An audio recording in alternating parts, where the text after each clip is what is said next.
Welcome back, everyone, to the Rookies in Retirement YouTube channel.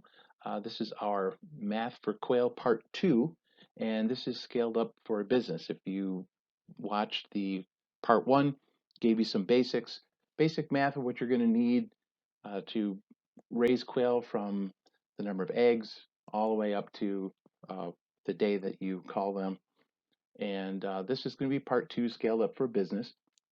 And what I've done is figured out what you could do with a 10 by 12 shed.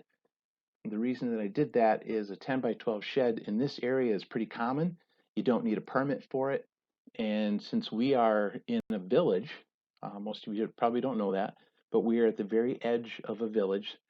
So we can have certain things here, and a 10 by 12 shed is one that they don't question.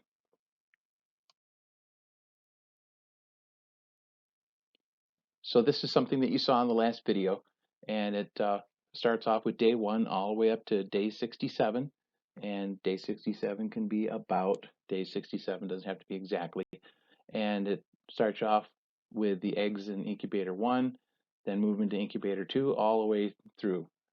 So again, if you want to either screenshot this one or go back to the first video and listen to that presentation, you can. In the last video, we also talked about the grow out pens. We also talked about breeder cages. We also talked about how much room quail need based on their age and what you plan on doing with them. This is actually typed out, looks a little better than the last video. And we talked about how many quail can a breeding set produce. And again, this is the math for if you put 6 hens with 1 rooster, and at the very bottom, you can see that I gave a little bit of a different answer. If you have 6 eggs, you can have 108 birds per year, 90 to 95 if you do what we do, and we only put 5 hens with a rooster. Okay, so setting up for a business.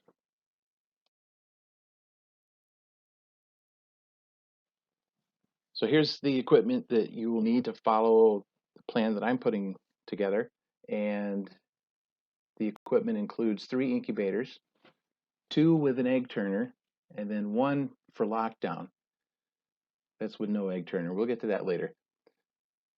You're going to need 4 brooders, and the information I found is 32 by 38 square inches is rated for 100 birds to live to 4 weeks old. All right, so the brooder I'm going to have you make, if you follow my plan, is a 32 by 48, about 14 inches high, and this will be rated for 125 birds.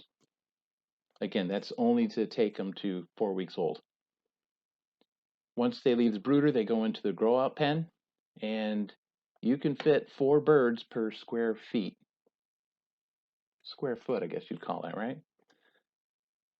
So the grow out pen that I have is 30 inches by 96 inches by 12 inch high. It's 20 square feet.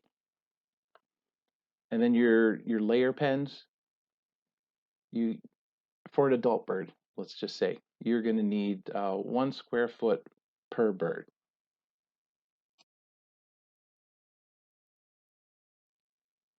So your shed contents, again, this is one 10 by 12 shed, and you can hold 12 3-foot deep by 2-foot wide breeder cages.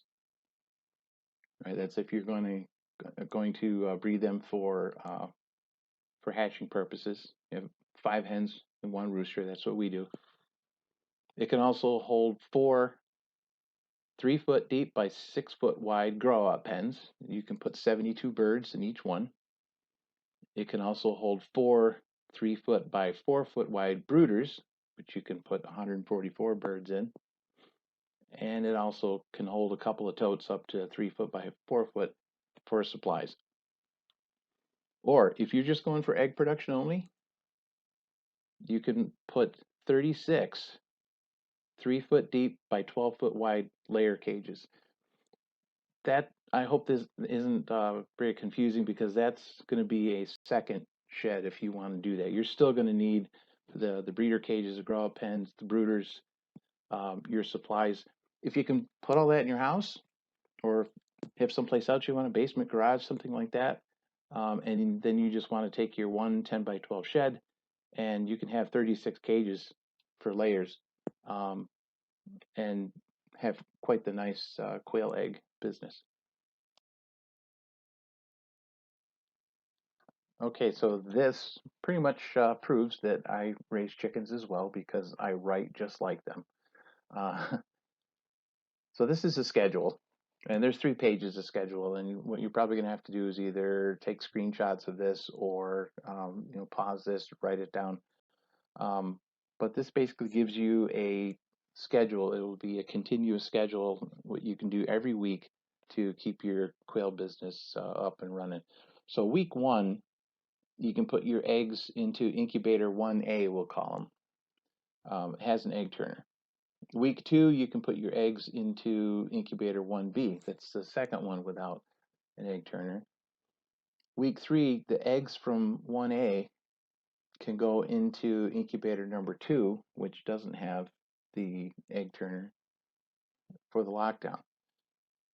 And what you've done is you've taken the eggs out of 1A, and you've freed up all that space. So the same time that you put those eggs into lockdown, you can put another set of eggs into incubator 1A and keep going. Week 4, your birds from incubator 2 should be in brooder number 1. Eggs from incubator 1B go into incubator 2 for lockdown. And again, you can put new eggs into incubator 1B.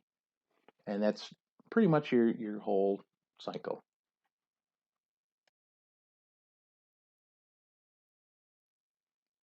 This is page 2 of the schedule, page 3 of the schedule,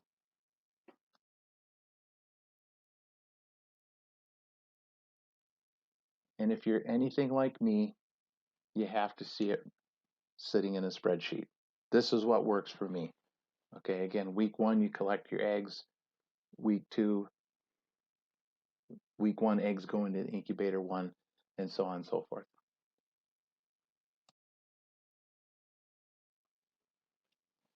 So again, thank you again for stopping by Grandpa's Barn. Uh, this is our Rookies in Retirement YouTube channel. You can also find us on Instagram and Facebook.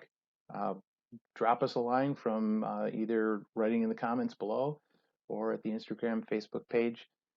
Ask questions if you have them. I'll be glad to answer them. So again, thank you for watching this video. If you like what you see, please subscribe. Like the video, and hopefully we'll see you again next time.